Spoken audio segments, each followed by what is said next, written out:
క్లియర్గా దెబ్బలు కనబడుతూ ఉంటే అసలు మీరు మనుషుల జంతువుల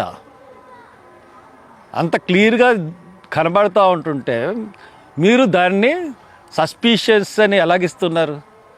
ఫారెన్సిక్స్కి పంపిస్తామని ఎలాగంటున్నారు?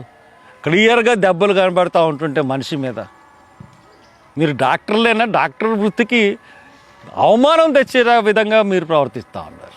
మీ డాక్టర్లు చెప్తున్నారు. ఎంత గవర్నమెంట్ ఇన్వాల్వ్ అయి ఉంటుంటే ఇంత ప్రజలు మొత్తం మా రాష్ట్ర ప్రజలందరూ ఈ కేసు గురించి చూస్తూ ఉన్నారు. ఇప్పటికి కూడా ఇంకా జనం అక్కడ ఉన్న చూస్తున్నారంటే ఏమనాలి మిమ్మల్ని? అంటే గవర్నమెంట్ ఏం చేసినా చెల్లుతుంది, ఏమన్నా కప్పిపుచ్చేసి అనుకుంటుందా గవర్నమెంట్? నేను అందుకనే చెప్పాను, మీరు ఇటువంటి అధవేశాలు ఎత్తారనే హైదరాబాద్లో పోస్ట్ మార్టం చేయిస్తా అన్నాను.